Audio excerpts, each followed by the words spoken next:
After I got my Odogu's message yesterday of how we're going to have a vigil, I decided to play smart. So I got him up, gave him a shower, a very nice shower, so that I can send him to bed early. But do you know what? Oga refused to sleep.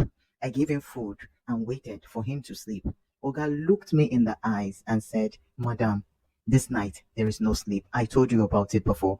And then I looked at him, I laughed, and I said, Odogu, are you still angry? Oh boy, 3 hours later, Odogu is still looking at me. Odogu is still looking at me. He's like, Madam, look at me. I am waiting for you. I'm like, Odogu, what's the meaning of this thing? Calm down now. After what happened yesterday, you were the one who was even at fault. You were the one who was screaming at me. So what is the problem today? Calm down, guy. He was like, Mom, you were not talking to me.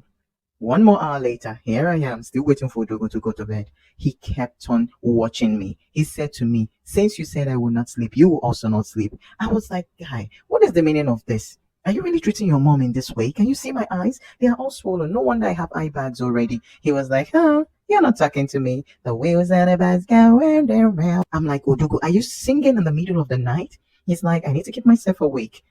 I looked at him. I said, okay, come, daddy, come. I put him on my shoulders. Few moments later, I looked around.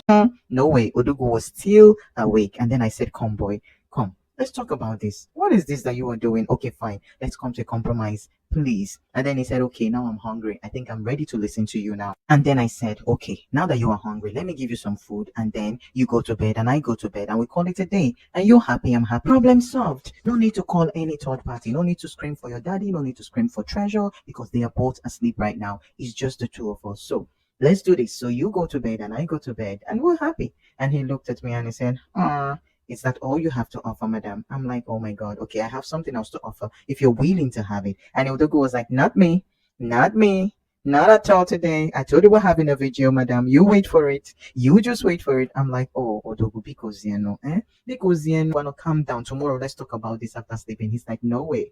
No way, madam. We stay here this night. No way. It's going to be a vigil. I promise you, madam. I promise you. And then I was like, oh my God, what do I do at this point in time? And then I said to him, Odogu, Odogu, I have milk for you. Your food is ready. Would you like to have some? He looked at me and said, huh? I was like, oh my God, what do I do to this boy? What am I going to do to this boy? He kept on looking at me. At this time, I noticed that Odogu's eyes was beginning to, blink. And then I felt like he was about to sleep. And then I said, Odogu, why don't I give you your milk? And then we call it a day. Odogu said, no, madam, no. I told you there will be no sleep tonight. I said, come on, my Odogu, come, my baby. Oh, daddy mo. Odogu Perera, take your milk. Take your milk, baby. And then he took some of the milk. After he took some of the milk, Odogu's eyes began to close. And then I said, Odogu, ODO. Let me stress him a bit so that after the stress, he can actually fall asleep. I took the milk out of his mouth and I started to play with it to see if he was actually